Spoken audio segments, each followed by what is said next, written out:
Students, good morning. आज के video में हम जानेंगे अध्याय 8 बायोलॉजी का 3 चैप्टर है और नाम है उसका जीव जनन कैसे करते हैं। हमने इस चैप्टर के बारे में कल आप लोगों को थोड़ा सा परिचय दिया था कि जीव जनन कैसे करते हैं, यह चैप्टर है। तो क्या जीव अपने जीवित रहने के लिए जितना जरूरी उसके लिए पोषण, श्वसन, उत्सर्जन है, क्या उतना जरूरी उसके लिए जनन है या नहीं। तो हमने यह भी कहा था कि जीव जनन इसलिए करते हैं ताकि उसका जो अस्तित्व है वह कायम रहे, उसका अस्तित्व इस दुनिया से खत्म ना हो, यानी उसकी जो पीढ़ी है वह पीढ़ी दर पीढ़ी आगे बढ़ते रहे। इसलिए जीव क्या करते हैं, जनन करते हैं और अपने अस्तित्व को कायम रखने के लिए यह बहुत ही जरूरी है। तो आइए हम आज फिर थोड़ा सा आगे बढ़ते हैं। इसी चैप्टर में जानते हैं कि जनन सजीवों की एक ऐसी प्रक्रिया है, पॉइंट देके आप लोग लिखिएगा कि जनन सजीवों की ऐसी प्रक्रिया है, जनन सजीवों की ऐसी प्रक्रिया है, जनन सजीवों की ऐसी प्रक्रिया है जिसमें प्रत्येक जीव अपना अस्तित्व बनाए रखने के लिए अपना अस्तित्व बनाए रखने के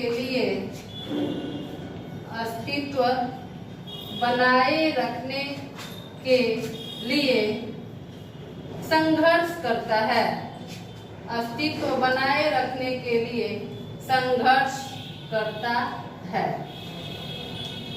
देखिए, जनन सजीवों की वह प्रक्रिया है या जनन सजीवों की ऐसी प्रक्रिया है जिसमें प्रत्येक जीव अपना अस्तित्व बनाए रखने के लिए क्या करता है, संघर्ष करता है। उसी को हम क्या कहेंगे, जनन। आइए हम दूसरे पॉइंट की तरफ बढ़ते हैं। जनन की प्रक्रिया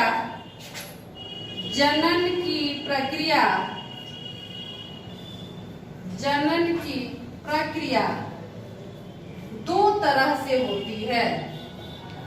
जनन की प्रक्रिया दो तरह से होती है और वह दो तरह से कहें या दो प्रकार से कहें। पहला लैंगिक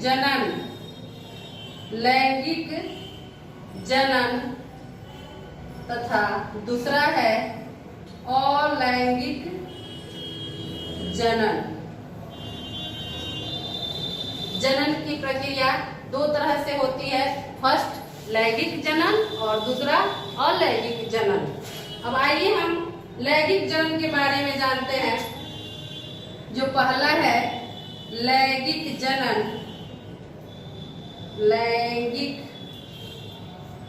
जनन,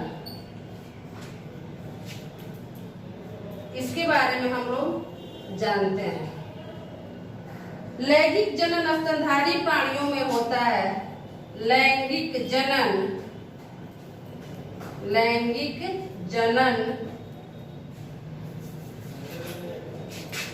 स्तनधारी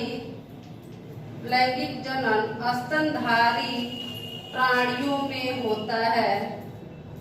स्तनधारी प्राणियों में लैंगिक जनन स्तनधारी प्राणियों में होता है जबकि अलैंगिक जनन पादपों में होता है। इतना समझिए कि लैंगिक जनन जो है स्तनधारी तथा प्राणियों में होता है और अलैंगिक जनन हमेशा पादपों में होता है। आइए लिख देते हैं अलैंगिक जनन, चाहे यही लिख देते हैं, यहाँ रहने देते हैं।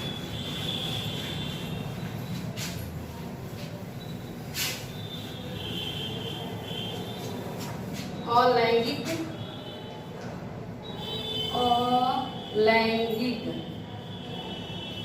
अलैंगिक जनन अलैंगिक जनन अलैंगिक जनन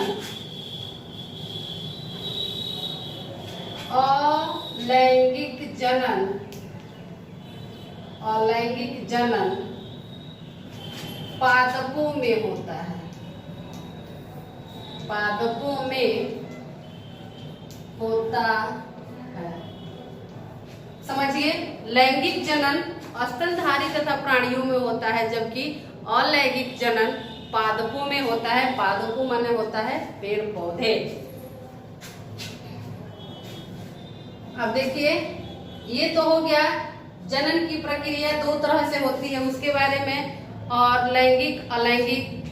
तो लैंगिक और अलैंगिक के बारे में हम लोग जाने। आप जानते हैं नेक्स्ट जो मेरा पॉइंट है उसके बारे में, लैंगिक जनन में संतति हेतु, लैंगिक जनन में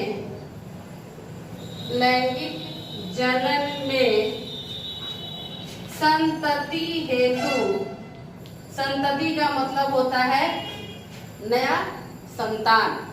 लैंगिक जनन में संतति उत्पादन हेतु, संतति उत्पादन हेतु दो जीव भाग लेते हैं, दो जीव भाग लेते हैं, दो जीव भाग लेते हैं। लैंगिक जनन में संतति उत्पादन हेतु दो जीव भाग लेते हैं, और वह दो जीव भाग लेंगे तो कौन कौन जीव होंगे? एक नर और मादा। दोनों जीव क्या होते हैं? अलग अलग होते हैं, और यही दोनों जीव लैंगिक जनन में भाग लेते हैं। किसके लिए? संतति उत्पादन हेतु। संतति उत्पादन हेतु के लिए क्या करते हैं? नर और मादा दोनों भाग लेते हैं।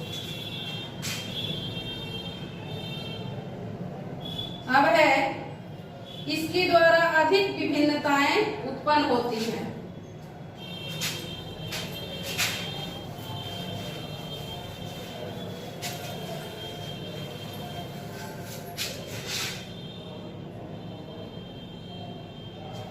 नेक्स्ट पॉइंट है डीएनए की प्रतिकृति।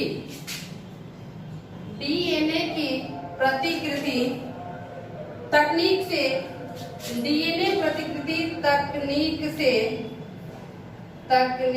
से विभिन्नता उत्पन्न होती है, विभिन्नता उत्पन्न होती है, विभिन्नता उत्पन्न होती है, विभिन्नता उत्पन्न होती है जो स्पेसीज के अस्तित्व के लिए लाभप्रद है। जो स्पेसीज माने होता है जाति, लिख देते हैं। जो स्पेसीज के अस्तित्व के लिए, जो स्पेसीज के अस्तित्व के लिए